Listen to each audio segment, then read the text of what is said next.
আসসালামু আলাইকুম, আমি মোহাম্মদ হাসিব আর আপনারা দেখছেন ওয়াহি ভিশন।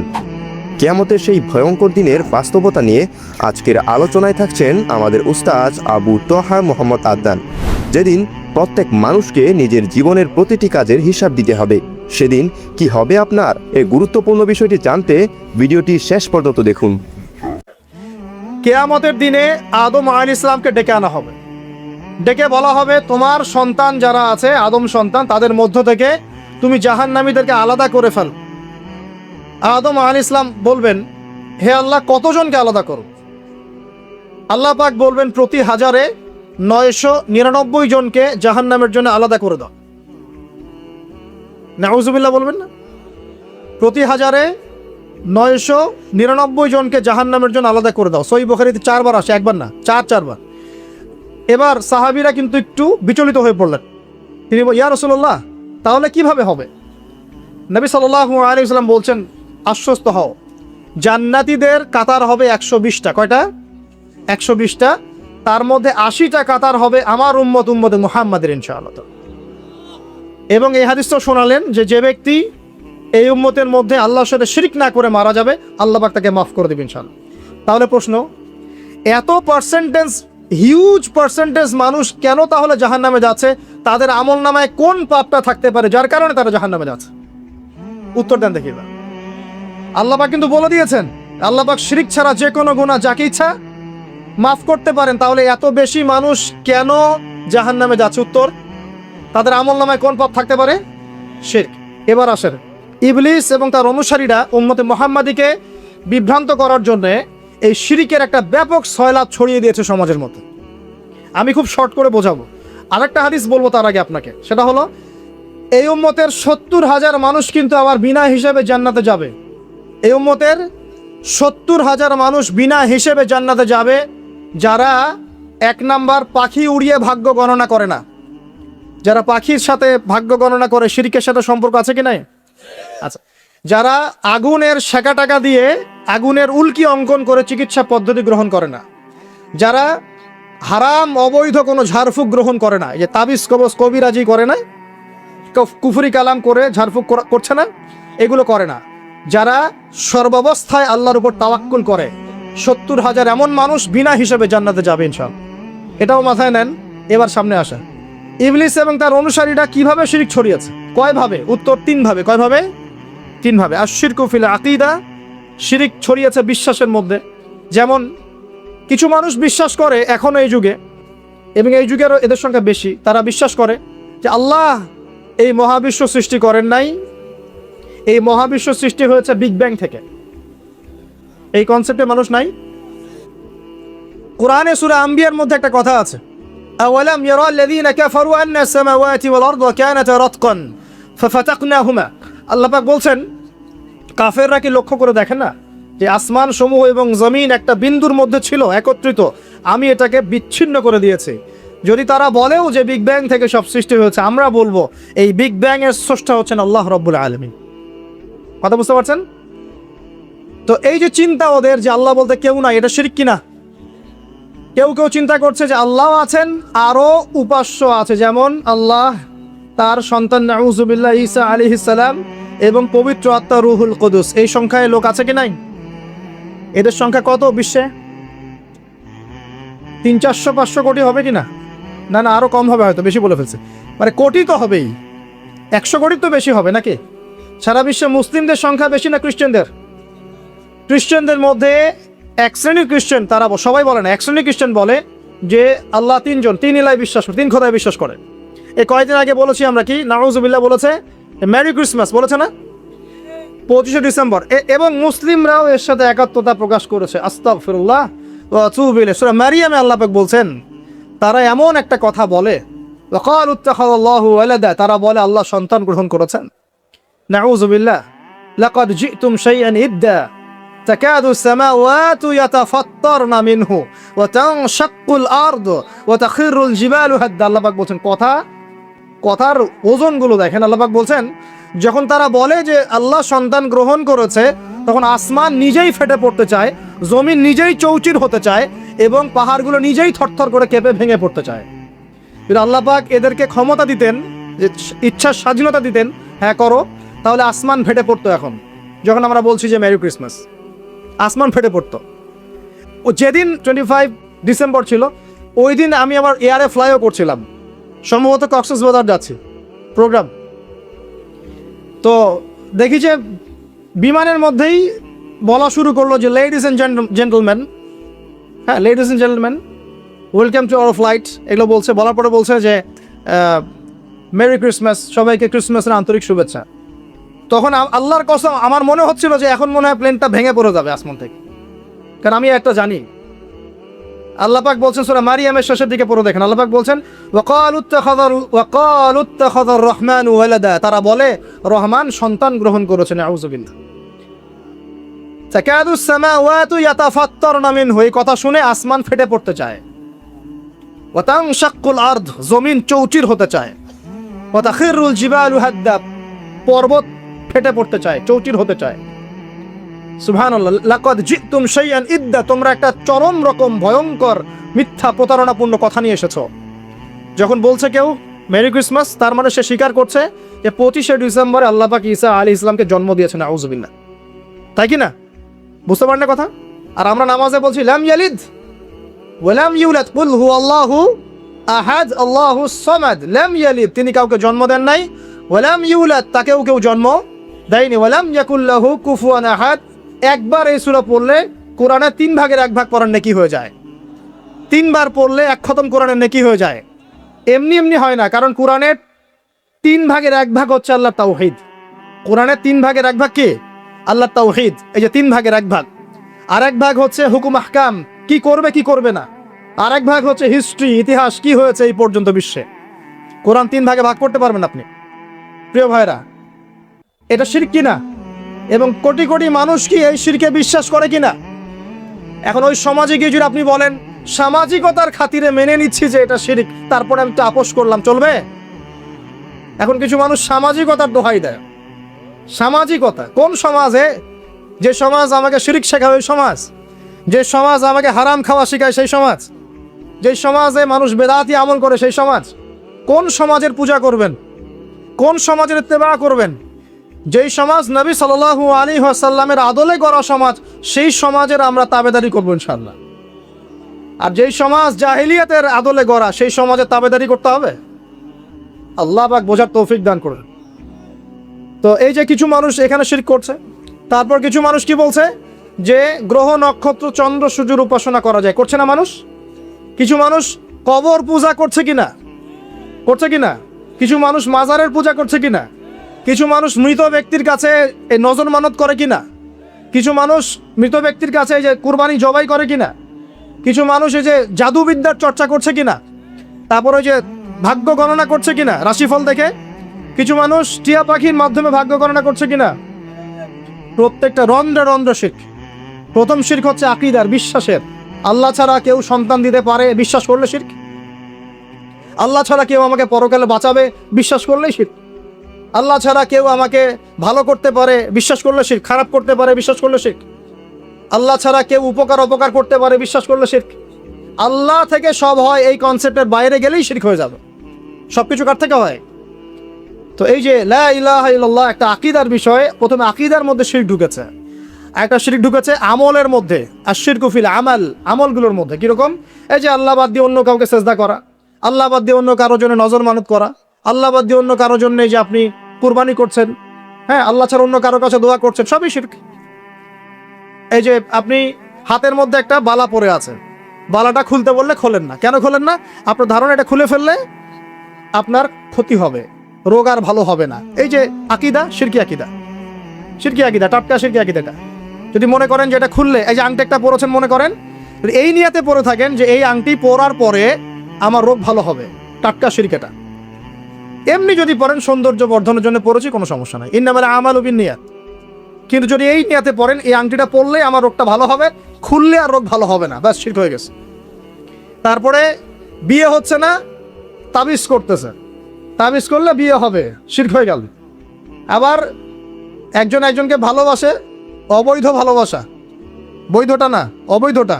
এখন তার আবার বিয়ে ঠিক হয়েছে এক জায়গায়, এই বিয়ে সে ভাঙাবে, কবিরাজের কাছে গিয়ে বিয়ে ভাঙানি করতেছে। চালাচালি করতেছে, নকশা আঁকতেছে, করে না? স্বামী স্ত্রীর কথা শোনে না, স্ত্রী চলে গেছে কবিরাজের কাছে, গিয়ে বলছে আমার স্বামী আমার কথা শোনে না, তাবিজ করবো, তাবিজ দেন। স্বামী ঘুমায়, বালিশের নিচে দেখে তাবিজ। আছেন এরকম কুফরি কালা? সবই শিরক। কেউ জাদুবিদ্যার চর্চা করতেছে মানুষ এখন। এবং বিশ্বাস করেন, আমি একটা নিউজ দিই আপনাদেরকে, এখন বিশ্বের একটা অংশের মানুষ সত্যি সত্যি ব্ল্যাক ম্যাজিক বা কালো জাদু করে। ব্ল্যাক ম্যাজিক বা কালো জাদুর চর্চা হচ্ছে, আবার নতুন করে বিশ্বে কালো জাদুর চর্চা হচ্ছে। তো খেয়াল রাখতে হবে এগুলো থেকে বাঁচার জন্য কি করব? বাঁচার জন্য প্রতিদিন 5 ওয়াক্ত নামাজ, পবিত্র অবস্থায় থাকার চেষ্টা করা, সকাল সন্ধ্যার মাসনুন দোয়া কালামগুলো পড়বেন হিসনুল মুসলিম বই থেকে, আর এই যে আপনার কোরআন তেলাওয়াত, ডেইলি একটু করে কোরআন তেলাওয়াত করলে ইনশাল্লাহ এই ধরনের চোখ লাগা, বদনজর, জাদুটোনা সব কিছু পরাজিত হয়ে যাবে ইনশাআল্লাহ তাআলা। বহু মানুষ জিনের উপাসনা শুরু করেছে। হ্যাঁ, জিন তাবে করছে, জিনকে দিয়ে কাজ করাচ্ছে। এগুলো তো সায়েন্স বিশ্বাস করে না, করে? জিন জাতির অস্তিত্ব আছে কি নাই? ওমা খলাকতুল জিন্না ওয়াল ইনসা, আল্লাহ পাক বলছেন ওমা খলাকতুল জিন্না ওয়াল ইনসা, আমি জিন আর মানুষকে সৃষ্টি করেছি কি জন্যে? ইল্লা লিয়াবুদুন, আমার ইবাদত করার জন্য। আমাদের সবার সাথেই একটা করে শয়তান জিন আছে, আছে না নাই? আছে। বাথরুমে যান না, বাথরুমে যাওয়ার সময় কি দোয়া পড়েন? আল্লাহুম্মা ইন্নী আউযু বিকা মিনাল খুবসি আর খাবাইস, মানে কি? খুবসি আর খাবাইস মানে কি? দুষ্ট, নোংরা জিন, শয়তান। তো সুলাইমান আলাইহিস সালামের যুগ থেকে জাদুবিদ্যার চর্চা চলে আসছে, এবং আমাদের নবী মুহাম্মদ সাল্লাল্লাহু আলাইহি ওয়াসাল্লামকেও কিন্তু জাদু করা হয়েছিল, জানেন এটা? আমাদের নবী সাল্লাল্লাহু আলাইহি ওয়াসাল্লামের মাথার চুল মোবারককে নিয়ে জাদু করেছিল মহিলা, ঠিক আছে? এই জাদুর অস্তিত্ব ছিল একটা কূপের নিচে। আলী রাদিয়াল্লাহু আনহু গিয়ে সেটাকে খুঁজে বের করেন, রাসূল সাল্লাল্লাহু আলাইহি ওয়াসাল্লামের সামনে ওটা ধ্বংস করে দেওয়া হয়। এরপরে এই সময় নাজিল হয় কুল আউযু বিরাব্বিল ফালাক মিন শাররি মা খালাক ওয়া মিন শাররি গাসিকিন ইযা ওয়াকাব ওয়া মিন শাররিন নাফাসাতি ফিল উকাদ। এটা হচ্ছে জাদুর আয়াত। ওয়া মিন শাররিন নাফাসাতি ফিল উকাদ ওয়া মিন শাররি হাসিদিন ইযা হাসাদ। এবার নাজিল হয় কুল আউযু বিরাব্বিন নাস মালিকিন নাস ইলাহিন নাস মিন শাররিল ওয়াসওয়াসিল খান্নাস আল্লাযী ইউওয়াসওয়িসু ফি সুদুরিন নাস মিনাল জিন্নাতি ওয়ান নাস। এই সূরা দুটো নাজিল হয় এই ঘটনার প্রেক্ষিতেই। আমরা তো শানে নজুল অনেকে জানি না। তো এইগুলো এখন শিরকি আকীদা আমাদের সমাজে চলছে। আবার একটা কি, কথার মধ্যে শিরক চলছে। কথা আমরা বলছি আমরাই সমস্ত ক্ষমতার অধিকারী, বলছে কি না? এরকম কথা শোনা যায় না? আর তাবারাকাল্লাযী বিয়াদিহিল মুলক মানে কি?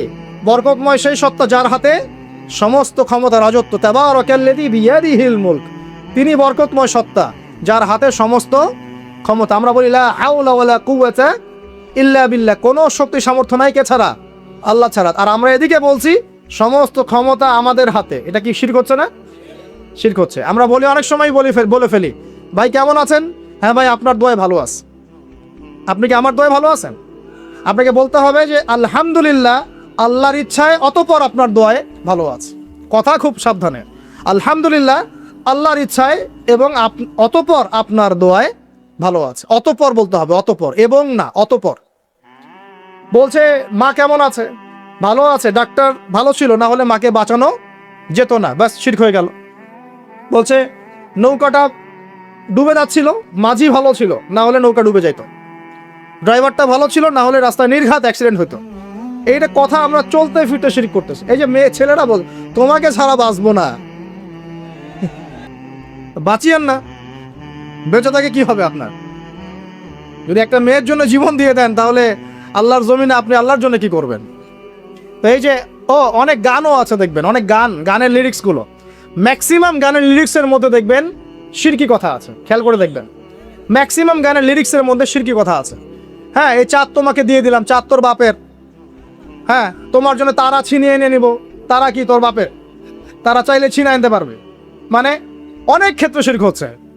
অনেকে দেখা যায় তোমার জন্যে মরতে পারি, এরকম কথা। আমি আসলে গানের লিরিক্স এখন বলতে পারবো না, কারণ এগুলো অনেক আগের কথা, যে জীবনে হয়তো যখন অনেক ছোট ছিলাম তখন হয়তো গান টান কানে আসতো আর কি। তো ওই লিরিক্স তো এখন মনে নাই, কিন্তু আপনারা একটু খেয়াল করে দেখবেন অনেক গানের লিরিক্স আছে, এগুলো কিন্তু শিরকি কথা, আল্লাহর সাথে দ্রোহিতা হচ্ছে কি না? তো এই কথায় তিনটা ক্ষেত্র বললাম, কথায়, কাজে এবং চিন্তায়। এই তিনটা ক্ষেত্রে মুসলিম সমাজের মধ্যে এখন শিরক বিরাজ করছে। এটা আমাদের উম্মতের সবচেয়ে বড় সমস্যা এখন। আল্লাহ পাক আমাদের সবাইকে শিরক মুক্ত আমল করা তৌফিক এনায়েত করুন। সকলে বলি আমি। তাহলে কি করতে হবে? আমি কয়েকটা বই পড়ার পরামর্শ দিচ্ছি। কিতাবুত তাওহীদ একটা বই আছে, শিরক সম্পর্কে অনেক বিস্তারিত আলোচনা করা আছে, এটা পড়তে পারেন। তারপরে কোরআন সুন্নাহর আলোকে ইসলামী আকীদা একটা বই আছে, এটা পড়তে পারেন। আকীদা তাহাভিয়াটা পড়তে পারেন। আর শিরক সম্পর্কে আরও অনেক বইপত্র বাজারে বের হয়েছে, শিরক কী ও কেন ইত্যাদি টাইপের। এগুলো পড়লে আপনি শিরকের ধারণা পাবেন ইনশাআল্লাহ তাআলা। আল্লাহ পাক আমাদের সবাইকে শিরক মুক্ত আমল করার তৌফিক ইনায়াত করুন, সকলেই বলি আমিন। আর একটা কথা বলি শিরক সম্পর্কে, সেটা হলো আধুনিক সময়ে কিন্তু নতুন একটা শিরক চালু হয়েছে, এটা শুনে রাখেন। সেটা কি? আল্লাহর যত হালাল আছে এগুলোকে মানুষ হারাম করছে দিন দিন, আর আল্লাহ পাকের হারামগুলোকে হালাল করছে দিন দিন। এটা কিন্তু একটা শিরকি আকীদা, এটাও কিন্তু শিরক, জানেন? ইত্তাখাযু আহবারহুম ওয়া রুহবানাহুম আরবাবা মিন দুনিল্লাহ, তারা ধর্মনেতা এবং সমাজ নেতাদেরকে রবের আসনে বসিয়েছিল। এখন আদী ইবনে হাতেম তিনি বলছেন রাদিয়াল্লাহু আনহু যে আমরা তো আমাদের ধর্মনেতা বা সামাজিক নেতাদের তো পূজা করি না। তখন নবী সাল্লাল্লাহু আলাইহি ওয়াসাল্লাম বলছেন, তারা কি আল্লাহর হালালকে হারাম করে দেয় না? তোমরা কি তা মেনে নাও না? আবার তারা কি আল্লাহর হারামকে হালাল করে ফেলে না? তোমরা কি তা মেনে নাও না? তখন তিনি বলছেন, বালা ইয়া রাসূলুল্লাহ, এটা তো আমরা করি।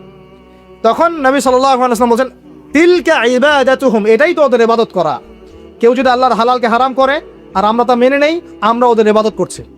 কেউ যদি আল্লাহর হারামকে হালাল করে নেয়, হালালকে হারাম করে নেয়, আমরা তার কথা মেনে নেই, তাহলে আমরা তার ইবাদত করছি। আল্লাহ পাক আমাদেরকে এই ধরনের শিরক থেকে বাঁচার তৌফিক দান করলে আমি। আরেকটা সমস্যা বলে শেষ করছি, উম্মার মানে দুর্দশার অন্যতম একটা কারণ, সেটা হলো বেদাত। এটুক বলে একটু বসেন, 10 মিনিট সময় নেব, এটা একটি ইম্পর্টেন্ট টপিক, এটা একটু বুঝতে হবে, খুব ইম্পর্টেন্ট। এই কারণে উম্মার মধ্যে অনেক ফাসাদ সৃষ্টি হয়েছে, ফিতনা সৃষ্টি হয়েছে, এবং মানুষ নবীর সুন্নত থেকে মুখ ফিরিয়ে এখন সব বেদাতি আমল করা শুরু করেছে। আর এই বেদাতগুলোকে মানুষ সামাজিকতা বলে চালিয়ে। নবী সাল্লাল্লাহু আলাইহি ওয়াসাল্লামের সুন্নাহ মানে আল্লাহ পাক কোরআন নাজিল করেছেন, তার রাসূলের হাদিস আছে আমাদের সামনে। কোরআন এবং হাদিস নবী যেভাবে আমল করেছেন আমরা সেভাবে আমল করি, এর নাম সুন্নাহ। সাহাবায়ে কেরাম রাদিয়াল্লাহু আনহুম যেভাবে করেছেন আমরা সেটা করি, এর নাম সুন্নাহ। মানে নবী সাল্লাল্লাহু আলাইহি ওয়াসাল্লাম বলছেন, মাই ইয়াইশ মিনকুম বা'দি, তোমাদের মধ্যে আমার পরে যারা বেঁচে থাকবে, ফাসায়ারা ইখতিলাফান কাসীরা, তোমাদের মধ্যে যারা বেঁচে থাকবে আমার পর তারা দেখবে অনেক ইখতিলাফ চলছে সমাজের মধ্যে। তো আলাইকুম বিসুন্নতি ওয়া সুন্নতি খুলাফায়ে রাশিদিন মাহদিন মিন বা'দি, তখন তোমাদের কাজ হবে আমার সুন্নতকে আঁকড়ে ধরে থাকা এবং আমার হেদায়েতপ্রাপ্ত খোলাফায়ে রাশিদা সাহাবায়ে কেরাম তাদের সুন্নতকে আঁকড়ে ধরে থাকা। এই সুন্নতের বাইরে যে কোনো কাজ, যে কোনো আকীদা, যে কোনো মতবাদ, এগুলো সবই বেদাত বলে গণ্য হবে। আল্লাহ পাক আমাদেরকে বোঝার তৌফিক দান করুন। যেমন তাওহীদে থাকতে হবে, শিরক করা যাবে না, ঠিক তেমনি সুন্নতে থাকতে হবে, বেদাত করা যাবে না। সুন্নত কেমন? নবী সাল্লাল্লাহু আলাইহি ওয়াসাল্লাম ঘুমিয়েছেন যেভাবে, সেইভাবে ঘুমাবো সুন্নত। নবীজি ঘুমিয়েছেন, ঘুমানোর আগে ওযু করেছেন, ডান দিকে কাত হয়েছেন, আল্লাহুম্মা বিইসমিকা আমুতু ওয়া আহইয়া বলেছেন, সূরা মুলক তেলাওয়াত করেছেন, পারলে আপনি করবেন। আয়াতুল কুরসি পড়েছেন, সূরা বাকারার শেষের 3টা আয়াত পড়েছেন, 33 বার সুবহানাল্লাহ, 33 বার আলহামদুলিল্লাহ, 34 বার আল্লাহু আকবার পড়েছেন, ঘুমিয়ে গেছেন। এখন যদি নবীর সুন্নাহ মতো ঘুমাই, এই ঘুমটাও নেকির কাজ হবে ইনশাআল্লাহ। এখন যদি ঘুমানোর নতুন কোনো তরিকা আমি বের করি, তাহলে নবীর সুন্নতের বাইরে বেদাত হয়ে যাবে। বেদাত শব্দের অর্থ হচ্ছে নতুন আবিষ্কার। বেদাত শব্দের অর্থ হচ্ছে নতুন আবিষ্কার। সুন্নাহ মানে যেমন আদর্শ, রীতি, আল্লাহ পাকেরও সুন্নত আছে, নবী সাল্লাল্লাহু আলাইহি ওয়াসাল্লামেরও সুন্নত আছে, আমরা তার সুন্নত মেনে জীবন করব ইনশাআল্লাহ। আল্লাহ পাক তৌফিক দান করুন। ঠিক তাওহীদের বিপরীত যেমন শিরক থাকে, সুন্নতের বিপরীত থাকে কি? বেদাত, মানে নতুন আবিষ্কার। এটাকে 2 ভাগে ভাগ করা যায়, খেয়াল করি একটু আমার দিকে। কয় ভাগে ভাগ করা যায়? 2 ভাগ। একটা হচ্ছে দুনিয়াবি ক্ষেত্রে নতুন আবিষ্কার, একটা দিনের ক্ষেত্রে নতুন আবিষ্কার। দুনিয়াবি ক্ষেত্রে মানে কি? এই যে মোবাইল ফোন আপনার হাতে আছে, এই মোবাইল ফোন কি রাসূলের যুগে ছিল? সাহাবীদের যুগে ছিল? এই যে লাইটিং করেছি, নবীর যুগে এরকম লাইট ছিল? মাইকে কথা বলছি, নবীর যুগে মাইক ছিল? এরোপ্লেন, আমরা এয়ারক্রাফটে সফর করছি, নবীর যুগে এয়ারক্রাফট ছিল? খেয়াল করে দেখেন, আমরা যখন বাহনে উঠছি, আমরা বাহনে উঠে দোয়া পড়ছি, আল্লাহু আকবার, আল্লাহু আকবার, আল্লাহু আকবার, সুবহানাল্লাযী সাখখারা লানা হাযা ওয়া মা কুন্না লাহু মুকরিনিন ওয়া ইন্না ইলা রাব্বিনা লামুনকালিবুন। এই দোয়া বদলে গেছে না যায় নাই? দোয়াটা কি বদলেছে? এই দোয়াটা নবী সাল্লাল্লাহু আলাইহি ওয়াসাল্লাম গাধার পিঠে উঠে পড়েছেন, ঘোড়ার পিঠে উঠে পড়েছেন, ওই সময়কার সমসাময়িক বাহনের পিঠে উঠে পড়েছেন। আমরা এ যুগের সমসাময়িক বাহনের পিঠে উঠে একই দোয়া পড়ছি। দোয়া কি চেঞ্জ হয়েছে না বাহন চেঞ্জ হয়েছে? এই যে বাহন যে পরিবর্তন হয়েছে, এটা টেকনোলজি না, প্রযুক্তি, টেকনোলজি। এটা হচ্ছে দুনিয়ার ক্ষেত্রে বেদাত, যেটা সম্পূর্ণ জায়েজ। কথা বুঝতে পারছেন? এটা সম্পূর্ণ জায়েজ যতক্ষণ পর্যন্ত না স্পষ্ট কোনো দলিল পাওয়া যাচ্ছে এটার এগেনস্টে, যেটা হারাম। স্পষ্ট দলিল না পাওয়া যাওয়া পর্যন্ত এটাকে আপনি বৈধ রাখতে পারেন। এটা এক নম্বর। আরেকটা বেদাত হলো দিনের ক্ষেত্রে বেদাত। দিনের ক্ষেত্রে কেমন? নবী সাল্লাল্লাহু আলাইহি ওয়াসাল্লাম বলছেন, মান আহদাসা ফি আমরিনা হাযা, সহিহ মুসলিম হাদিস নাম্বার 1718। নবীজি বলছেন, মান আহদাসা ফি আমরিনা হাযা মা লাইসা মিনহু ফাহুয়া রাদ। কোন ব্যক্তি যদি এই দিন ইসলামের মধ্যে এমন কোন আমল চালু করে যে আমলের সমর্থনে আমাদের পক্ষ থেকে কোনো প্রমাণ নাই, সেটাই রদ বা প্রত্যাখ্যাত, সেটা বাতিল। নবী সাল্লাল্লাহু আলাইহি ওয়াসাল্লাম অন্য হাদিসে বলছেন, মান আহদাসা ফি আমরিনা হাযা মা লাইসা মিনহু ফাহুয়া রাদ, মান আমিলা আমালান লাইসা আলাইহি আমরুনা ফাহুয়া রাদ। সংজ্ঞা শিখলাম কি? আমার সাথে বলেন দেখি, বেদাত শব্দের অর্থ কি? নতুন আবিষ্কার। কয় প্রকার হয়? কয় প্রকার হয়? একটা দুনিয়াবি ক্ষেত্রে, যেমন বললাম যে এই যে প্রযুক্তিগত বেদাত যেগুলো হয়েছে, এগুলো জায়েজ না জায়েজ? জায়েজ যতক্ষণ পর্যন্ত না এগুলোর বিপরীতে কোনো দলিল স্পষ্ট পাওয়া যাচ্ছে ততক্ষণ পর্যন্ত জায়েজ। আর একটা দিনের ক্ষেত্রে যেটা, সেটা কি জায়েজ হবে না না জায়েজ হবে? দিনের ক্ষেত্রে যদি আমরা এমন কোনো আমল করি নেকির আশায়, সওয়াবের আশায়, যেটা রাসূল করেন নাই, সাহাবীরা করেন নাই, এবং তাবেঈন ইমামগণ সবার থেকে প্রমাণিত না, এই কাজটা যদি সওয়াবের আশায় করতে যাই যার পক্ষে কোনো দলিল পাওয়া যায় না, সেটাকেই বাতিল প্রত্যাখ্যাত বেদাত বলা হয়। কথা বুঝতে পারছেন কিনা? উদাহরণ দিলে এবার ক্লিয়ার হবে। কয়েকটা ভাবে হতে পারে। যেমন এক নাম্বার ধরন কেমন? মনে করেন যে আপনি হালুয়া রুটির সেমাই খাবেন। খুব ভালো কথা। হালুয়া রুটির সেমাই খাওয়া কি জায়েজ না জায়েজ? এই খাবারটা হালাল না হারাম? হালাল। আপনি এখনও খেতে পারেন, আপনি সকালেও খেতে পারেন, আপনি দুপুরেও খেতে পারেন, যখন ইচ্ছা তখন খেতে পারেন।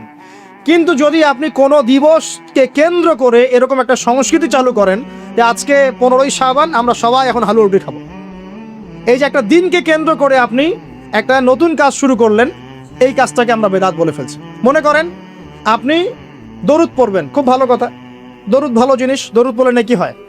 কিন্তু আপনি দরুদ পড়লে নেকি হয়, রাসূলের জীবনী চর্চা করলে নেকি হয়, তাকে সালাম দিলে নেকি হয়, সব ঠিক আছে। কিন্তু এখন যদি আপনি নবীর জন্ম দিবসটাকে কেন্দ্র করে এই কাজগুলোকে ঘটা করে করার চেষ্টা করেন, যেটা নবীজি করেন নাই, সাহাবীরা করেন নাই, এটা হলো ধরনগত বেদাত। কথা বুঝতে পারছেন কিনা? 2 নম্বরে আসেন, একটা হয় জিন্সগত। জিন্স মানে প্রকরণ। এটা কেমন? আল্লাহ পাক আমাদেরকে কুরবানি করতে বলেছেন চতুষ্পদ জন্তু। চতুষ্পদ জন্তু বুঝি 4 পাওয়ালা। এখন ঘোড়ারও তো 4 পা। এখন যদি আমরা কুরবানি করতে গিয়ে এখন ঘোড়া কুরবানি করা শুরু করি, বলেন কি বুঝলেন? আচ্ছা ঘোড়া বাদ দেন, মুরগি কুরবানি করা শুরু করলেন, মোরগ কুরবানি করা শুরু করলেন, মনে করলেন যে সমস্যা কি, এটাও তো আল্লাহর সৃষ্টি, হালাল তো, মুরগি খাওয়া তো হালাল, মোরগ খাওয়া তো হালাল, তো গরু ছাগল বাদ দিয়ে মুরগি কোরবানি করলাম, কি সমস্যা? করতে পারবেন না, কারণ আল্লাহ পাক চতুষ্পদ জন্তু কুরবানির কথা বলেছেন। এটা যদি করেন জিন্সগত বেদাত হয়ে যাবে। কথা বুঝতে পারছেন? 3 নাম্বার একটা হচ্ছে যেটাকে আমরা বলি আদাদ বা সংখ্যাগত। যেমন আল্লাহ পাক বলেছেন এশার নামাজ পড়তে 4 রাকাত, ফরজ নামাজ কয় রাকাত?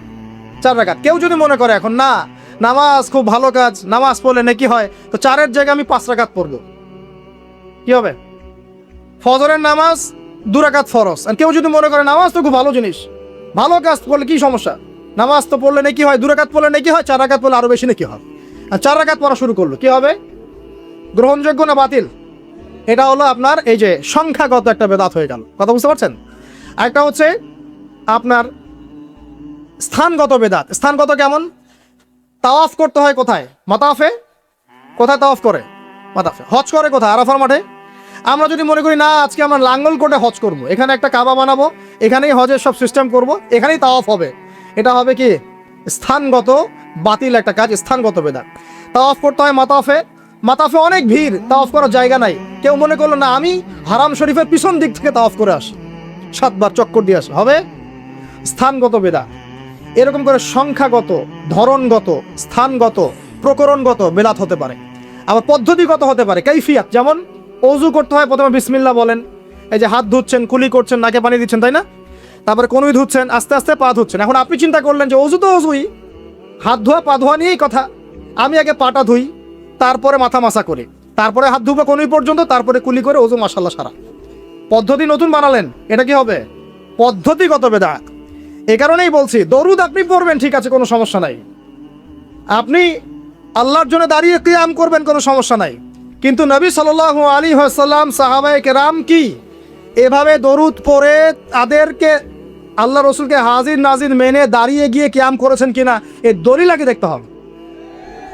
যদি দলিল পাওয়া যায় করবেন, পাওয়া যায় না টাটকা বেদাত করা যাবে না। যদি আপনার কাছে দলিল থাকে করবেন, আমার কাছে দলিল নাই, আমি করি নাই, সিম্পল। এখানে সামাজিকতা, এখানে পলিটিক্স, পরিবেশ, অমুক তমুক দেখার সময় সুযোগ আমাদের নাই। কারণ সারা দুনিয়ার মানুষ যদি সুদ খায়, আমরা সুদ খেতে পারবো না।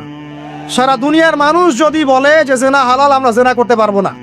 সারা দুনিয়ার মানুষ যদি বলে মাদকদ্রব্য হালাল, সবাই খাচ্ছে, আমি খেলে কি সমস্যা, আমরা খেতে পারবো না। সারা দুনিয়ার মানুষ যদি বলে দাড়ি কেটে ফেলো, সবাই কেটে ফেলছে, আমরা কাটতে পারবো না। সারা দুনিয়ার মানুষ যদি বলে যে নামাজ কেউ পড়তেছে না, আমরা না পড়লে কি সমস্যা, আমরা পড়তে, এরকম কাজ করতে পারবো না। সারা দুনিয়ার মানুষ বলছে যে এই যুগে কি আর আল্লাহর বিধান চলে, কিন্তু আমরা বলবো যে হ্যাঁ, প্রত্যেক যুগেই আল্লাহর বিধান চলার চেষ্টা করতে হবে। সারা দুনিয়ার মানুষ কি বললো আর সংখ্যাগরিষ্ঠ মানুষ কি বললো, এগুলো দেখার বোঝার সময় নেই আমাদের। কারণ কোরআন এবং সুন্নাহ যা বলেছে অকাট্য সত্য তাই করতে হবে। এই কাজের পিছনে যদি দলিল পাওয়া যায় কাজ করবেন, যদি দলিল পাওয়া না যায় তারপরেও যদি আপনি করেন, আপনি টাটকা বেদাতি মানুষ একজন।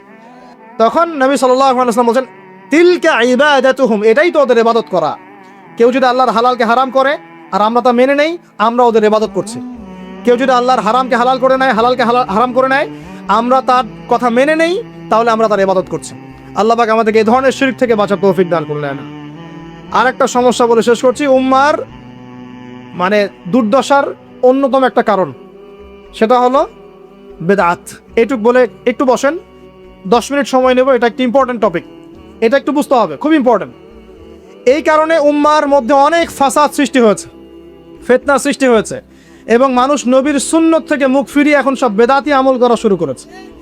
আর এই বেদাতগুলোকে মানুষ সামাজিকতা বলে চালিয়ে।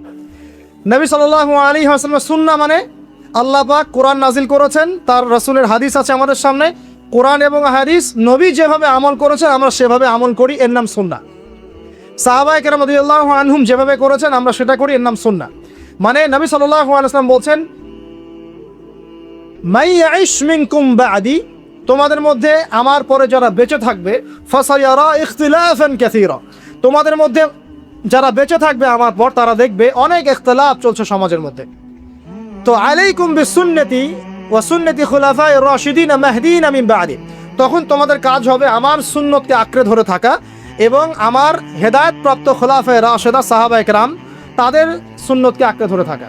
এই সুন্নতের বাইরে যে কোনো কাজ, যে কোনো আকীদা, যে কোনো মতবাদ, এগুলো সবই বেদাত বলে গণ্য হবে। আল্লাহ পাক আমাদেরকে বোঝার তৌফিক দান করুন। যেমন তাওহীদে থাকতে হবে, শিরক করা যাবে না, ঠিক তেমনি সুন্নতে থাকতে হবে, বেদাত করা যাবে না। সুন্নত কেমন? নবী সাল্লাল্লাহু আলাইহি ওয়াসাল্লাম ঘুমিয়েছেন যেভাবে, সেইভাবে ঘুমাবো সুন্নত। নবীজি ঘুমিয়েছেন, ঘুমানোর আগে ওযু করেছেন, ডান দিকে কাত হয়েছেন, আল্লাহুম্মা বিইসমিকা আমুতু ওয়া আহইয়া বলেছেন, সূরা মুলক তেলাওয়াত করেছেন, পারলে আপনি করবেন। আয়াতুল কুরসি পড়েছেন, সূরা বাকারার শেষের 3টা আয়াত পড়েছেন, হ্যাঁ, 33 বার সুবহানাল্লাহ, 33 বার আলহামদুলিল্লাহ, 34 বার আল্লাহু আকবার পড়েছেন, ঘুমিয়ে গেছেন। এখন যদি নবীর সুন্নাহ মতো ঘুমাই, এই ঘুমটাও নেকির কাজ হবে ইনশাআল্লাহ। এখন যদি ঘুমানোর নতুন কোনো তরিকা আমি বের করি, তাহলে নবীর সুন্নতের বাইরে বেদাত হয়ে যাবে। বেদাত শব্দের অর্থ হচ্ছে নতুন আবিষ্কার। বেদাত শব্দের অর্থ হচ্ছে নতুন আবিষ্কার। সুন্নাহ মানে যেমন আদর্শ, রীতি, আল্লাহ পাকেরও সুন্নত আছে, নবী সাল্লাল্লাহু আলাইহি ওয়াসাল্লামেরও সুন্নত আছে, আমরা তার সুন্নত মেনে জীবন করব ইনশাআল্লাহ। আল্লাহ পাক তৌফিক দান করুন। ঠিক তাওহীদের বিপরীত যেমন শিরক থাকে, সুন্নতের বিপরীত থাকে কি? বেদাত, মানে নতুন আবিষ্কার। এটাকে 2 ভাগে ভাগ করা যায়, খেয়াল করি একটু আমার দিকে। কয় ভাগে ভাগ করা যায়? 2 ভাগ। একটা হচ্ছে দুনিয়াবি ক্ষেত্রে নতুন আবিষ্কার, একটা দিনের ক্ষেত্রে নতুন আবিষ্কার। দুনিয়াবি ক্ষেত্রে মানে কি? এই যে মোবাইল ফোন আপনার হাতে আছে, এই মোবাইল ফোন কি রাসূলের যুগে ছিল? সাহাবীদের যুগে ছিল, এই যে লাইটিং করেছি, নবীর যুগে এরকম লাইট ছিল। মাইকে কথা বলছি, নবীর যুগে মাইক ছিল। এরোপ্লেন, আমরা এয়ারক্রাফটে সফর করছি, নবীর যুগে এয়ারক্রাফট ছিল। খেয়াল করে দেখেন, আমরা যখন বাহনে উঠছি, আমরা বাহনে উঠে দোয়া পড়ছি, আল্লাহু আকবার আল্লাহু আকবার আল্লাহু আকবার, সুবহানাল্লাযী সাখখারা লানা হাযা ওয়া মা কুন্না লাহু মুকরিনিন ওয়া ইন্না ইলা রাব্বিনা লামুনকালিবুন। এই দোয়া বদলে গেছে না যায় নাই? দোয়াটা কি বদলেছে? এই দোয়াটা নবী সাল্লাল্লাহু আলাইহি ওয়াসাল্লাম গাধার পিঠে উঠে পড়েছেন, ঘোড়ার পিঠে উঠে পড়েছেন, ওই সময়কার সমসাময়িক বাহনের পিঠে উঠে পড়েছেন। আমরা এ যুগের সমসাময়িক বাহনের পিঠে উঠে একই দোয়া পড়ছি। দোয়া কি চেঞ্জ হয়েছে না বাহন চেঞ্জ হয়েছে? এই যে বাহন যে পরিবর্তন হয়েছে, এটা টেকনোলজি না, প্রযুক্তি, টেকনোলজি। এটা হচ্ছে দুনিয়ার ক্ষেত্রে বেদাত, যেটা সম্পূর্ণ জায়েজ। কথা বুঝতে পারছেন? এটা সম্পূর্ণ জায়েজ যতক্ষণ পর্যন্ত না স্পষ্ট কোনো দলিল পাওয়া যাচ্ছে এটার এগেনস্টে, যেটা হারাম। স্পষ্ট দলিল না পাওয়া যাওয়া পর্যন্ত এটাকে আপনি বৈধ রাখতে পারেন। এটা এক নাম্বার। আরেকটা বেদাত হলো দিনের ক্ষেত্রে বেদাত। দিনের ক্ষেত্রে কেমন?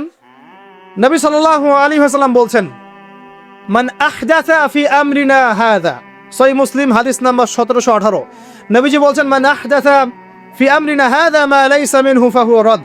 কোন ব্যক্তি যদি এই দিন ইসলামের মধ্যে এমন কোন আমল চালু করে যে আমলের সমর্থনে আমাদের পক্ষ থেকে কোনো প্রমাণ নাই, সেটাই রদ বা প্রত্যাখ্যাত, সেটা বাতিল।